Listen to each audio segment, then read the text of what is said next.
les missions et tous les départements en fait, qui ont un attrait en fait, pour ce thème, puisqu'on travaille bien évidemment avec aussi des organismes et des partenaires qui ont à charge de mener à bien cette politique environnementale. En ce qui concerne la politique de l'eau et la politique des installations classées, au niveau français, on a, comme je le disais, un certain nombre de travaux, d'activités qui ont un impact sur à la fois sur la santé, mais également sur la sécurité en termes d'approvisionnement en eau et sur la disponibilité de la ressource en eau et sur l'environnement, à savoir à travers la régulation des écosystèmes aquatiques. Et donc, on a deux aspects qui sont couverts par cette politique de l'eau et cette politique des installations classées, c'est-à-dire d'avoir d'une part des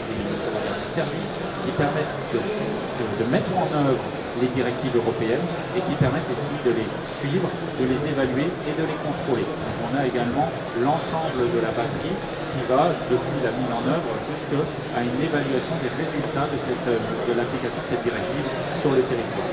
Et on a également toute une organisation administrative qui en découle qui associe à la fois l'État au niveau du service national jusqu'au service déconcentré, au service qui est présent dans les régions et dans les départements, puisqu'on a l'ensemble du code de l'environnement qui est appliqué à travers l'organisation de consultation des publics, à travers le dépôt et l'analyse de déclarations environnementales officielles par tout maître d'œuvre en fait, qui aimerait bien organiser des travaux. Et donc l'ensemble de ces demandes en fait, sont analysées au regard du droit et au regard du droit de l'environnement et des décrets ou des arrêtés relatifs plus particulièrement sur la politique de l'eau. Et on a également un organisme qui est habilité et qui est vraiment le fer de lance du ministère de l'écologie pour mettre en œuvre et pour suivre l'ensemble en fait, de cette politique de l'eau et de la biodiversité, qui est l'Office français de la biodiversité, l'OFB. Vous avez plusieurs représentants ici, et qui est en fait vraiment l'office public national qui a en charge tous les sujets liés en particulier à la méthodologie, à l'information, au captage, à la collecte des données et en charge avec ces sujets sur la police de l'eau en coopération avec les services de l'État. Donc on a vraiment en fait un certain nombre de rapports de guides, etc. qui sont dans la qualité et salués régulièrement, qui sont en fait émis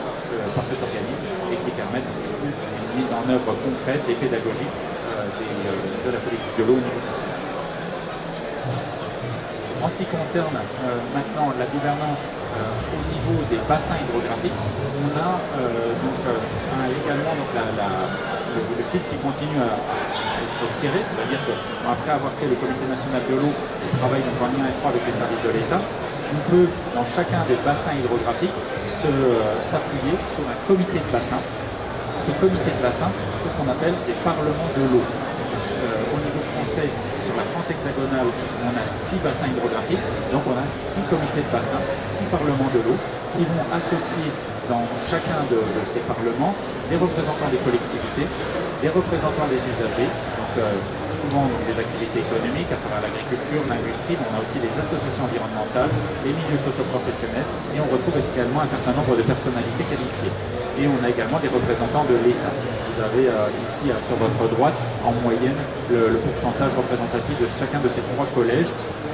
pour lesquels en fait, les discussions sont partagées, sont concertées et dans lesquels on a des débats en fait, qui sont à chaque fois très animés et qui permettent à chaque fois de déboucher sur une prise de décision par consensus ou voter et qui permettent aussi l'application en fait, d'une politique de l'eau qui soit la plus intégrative possible. On a également, donc, pour pouvoir mener à bien l'organisation et l'animation de ces bassins, de ces comités de bassin, on a les agences de l'eau ou les offices de l'eau, parce que du coup, j'ai omis de vous dire que la politique de l'eau s'applique bien évidemment non pas uniquement en France hexagonale, mais également sur les 5 mers au niveau international, sur les 5 océans, parce que du coup, ça s'applique également dans les territoires et dans les départements d'outre-mer, à savoir dans les Antilles françaises, en Guadeloupe et en Martinique, en Guyane française, à Mayotte et à La Réunion, et puisqu'on a également la déclinaison de l'ensemble en fait, de cette gouvernance, également à l'échelle de ces départements d'outre-mer. Dans lequel on ne retrouve pas des agences de l'eau mais des offices de l'eau, et le rôle est tout à fait semblable à des agences de l'eau, à savoir que ce sont des établissements publics qui permettent d'intervenir sur les thématiques évidentes de l'eau sur ces états, à savoir de l'eau de surface, eau souterraine et des eaux littorales, qui va collecter les redevances dont je vous parlais tout à l'heure, à savoir l'effort en fait, du contributeur payeur, du pollueur payeur et du consommateur payeur, pour pouvoir définir un plan d'action commun sur la mise en œuvre des actions à engager dans le secteur de l'eau. Et ce sont des établissements qui vont également faire le même rôle au niveau local que ce qu'on peut faire au niveau national, à savoir un rôle de pédagogie, de sensibilisation du public à travers l'organisation de consultations régulières, mais également à travers tout simplement le partage de connaissances, le partage de bons gestes, d'éco-gestes, notamment en période de sécheresse ou d'autres périodes en fait, liées à des conditions extrêmes. L'ensemble en fait, de ces comités de bassin il est coordonné par l'action des préfets, c'est-à-dire le plus haut représentant de l'État au niveau des départements, puisque un préfet va en fait siéger, va présider ces comités de bassin et va permettre d'organiser l'action, de coordonner l'action au niveau régional à travers la mise en œuvre des politiques nationales et des stratégies nationales. Et c'est également lui qui va approuver les documents qui sortent des comités de bassin, qui sont en fait les documents qui vont fonder la politique de l'eau au niveau de chacun des bassins à travers le schéma directeur d'aménagement et gestion de l'eau et sa version un peu plus concrète qui est le plan qu'on appelle le programme de mesure, qui est le plan avec l'ensemble des actions nécessaires à mettre en œuvre pour atteindre les objectifs fixés par le document d'orientation générale qui est le schéma des directeurs d'aménagement et gestion de l'eau. Il peut également, le préfet, s'appuyer sur les services déconcentrés de l'État, qui sont donc les directions régionales de l'environnement et d'aménagement et du logement, qui sont les services finalement de l'État dans les régions, qui vont apporter leur soutien à l'action en fait, du préfet en faisant un certain nombre de rôles de secrétariat et d'apport de coordination technique de ces comités de bassin. Et à l'échelle infra, c'est la dernière échelle à laquelle on arrive, c'est l'échelle en fait qui va se faire au niveau des rivières, des cours d'eau. Ça va être les commissions locales de l'eau qui peuvent,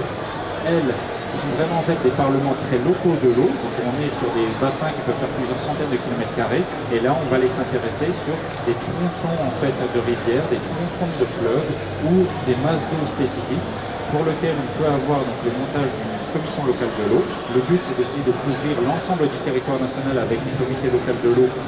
pour qu'on puisse avoir une instance de concertation et intégrative la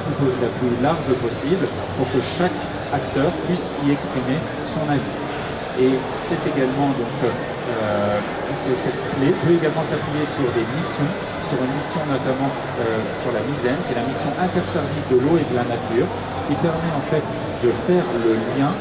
comme ce que je vous ai présenté au niveau national, où on faisait le lien entre les différents ministères et les différents départements thématiques. Cette mission, au niveau local, va également faire le lien entre les différents services de l'État pour essayer d'avoir un aménagement, un urbanisme qui soit fait au regard de la protection des milieux aquatiques, pour que les activités industrielles ou les activités économiques se fassent également au regard de l'application du droit et de la politique de l'eau nationale. Et ensuite, enfin, on a également différentes organisations, différentes administrations qui vont éviter d'avoir une approche en silo et qui vont avoir cette approche transversale pour essayer de regarder les systèmes aquatiques, non pas comme étant un milieu ou un objet, mais également vraiment comme étant un écosystème qui apporte des fonctionnalités écosystémiques qui sont liées les unes aux autres. Voilà un schéma récapitulatif qui vous montre bien la cascade, à savoir qu'on part du niveau européen pour partir de la directive cadre européenne sur l'eau, qui donc mène le cadre au niveau de la politique des États membres, qui découle au niveau français à travers un plan qui est la gestion intégrée de la ressource en eau au niveau des territoires, qui se fait au niveau de chacun des bassins hydrographiques, donc à chaque fois des petites zones ici coloriées, chacun de ces bassins hydrographiques va mener donc va mener à travers son comité de bassin l'élaboration d'objectifs et d'orientation en termes de quantité et qualité de l'eau qui sont les stages. Et ensuite, on peut avoir donc, un affinage au niveau local avec la mise en place de sages, de schémas d'aménagement qui sont encore plus, qui vont raffiner, puisqu'on peut arriver à l'échelle d'un cours d'eau ou d'une portion de cours d'eau, et avec un certain nombre de décisions prises dans le domaine de l'eau et de l'urbanisme. Alors je vais passer très rapidement sur ce rôle. Donc les autorités locales sont responsables également à travers leurs travaux de la mise en œuvre de l'organisation des services et de leurs usages et de leur lien avec les usagers. Et tandis que l'État va plus avoir un rôle de régulateur, si vous devez retenir en fait une idée principale sur cette slide. Et en termes d'autorité locale, le rôle est également extrêmement important, puisque du coup, on va avoir des autorités qui vont à la fois, parce que les autorités locales vont avoir un intérêt de regarder l'intégralité des sujets liés à l'eau, qui vont aussi bien de la gestion de la protection des milieux aquatiques jusqu'à la protection sanitaire et la protection des services liés à l'assainissement et à l'adduction potable. Et on voit que ce service va notamment permettre, est extrêmement fourni, puisqu'au niveau local, on a par exemple 923 services liés à l'eau potable au niveau français en 2011, qui représentent, en fait, qui vont couvrir un bassin de près de 40 millions de personnes sur les 60 millions de personnes que compte la France. Et on voit que toute cette déclinaison nationale, elle est vraiment portée aussi au plus près en fait, des citoyens à travers ce service, ce niveau local, à travers donc, la consultation des autorités, à travers la création des services qui vont permettre de répondre de manière la plus spécifique possible en prenant en compte les contextes socio-économiques, politiques et également naturels de chacun en fait, des communes ou de chacune en fait, des régions.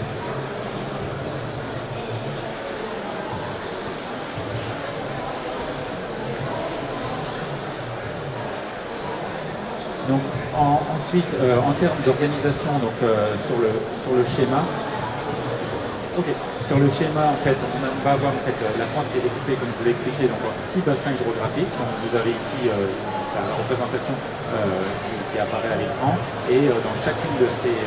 régions en fait, coloriées, vous avez donc une agence de l'eau qui va mener à bien la politique à travers en fait, l'animation et en faisant le rôle de secrétariat du comité de bassin qui est animé donc, par le préfet de la région. Et dans chaque bassin, on a donc un plan de 6 ans qui est pris, qui définit les objectifs pour chacun des bassins, qui va fournir un certain nombre de guides méthodologiques, qui va également avoir pour rôle de mettre en œuvre la directive cadre européenne sur l'eau avec la justification de toutes les dérogations à cette directive cadre européenne sur l'eau. Et comme vous le disiez, c'est un document qui est approuvé donc, au niveau du bassin et qui est adopté par le comité de bassin qui réunit l'ensemble des usagers et l'ensemble des acteurs du monde de l'eau. Et enfin, au niveau, quand ces documents sont élaborés, ils sont poussés au niveau de l'État, donc on n'a pas une approche uniquement, comme je vous l'ai expliqué depuis le début, descendante, à savoir une politique qui s'applique au niveau local, mais vraiment des usagers qui sont responsabilisés et des acteurs qui sont responsabilisés, qui prennent en fait des objectifs qui sont ensuite endossés et synthétisés au niveau national avant d'être transmis et notifiés à la Commission européenne pour indiquer donc, quel va être le cap pour les 6 prochaines années en termes de politique de l'eau au niveau donc, de la France. Et je vais... Alors, c'est la dernière carte avant de conclure qui vous montre qu'on a quand même un système qui reste encore perfectible puisqu'on a à peu près 55% du territoire qui est couvert par des commissions locales de l'eau ou par des PGGE, à savoir donc, des organismes de concertation et de gestion de l'eau locaux. Le but était effectivement d'avoir des instances de concertation le plus large possible pour permettre à tous les acteurs de s'asseoir autour d'une table et de discuter de tous les enjeux ensemble. Charge ensuite à eux de passer ou pas le pas pour essayer d'avoir des schémas d'aménagement et de gestion de l'eau, mais déjà d'avoir une instance consultative et d'avoir une instance de discussion, un espace d'échange, ce serait déjà très bien pour permettre à l'ensemble des voix de se faire exprimer. Je vous remercie pour votre attention.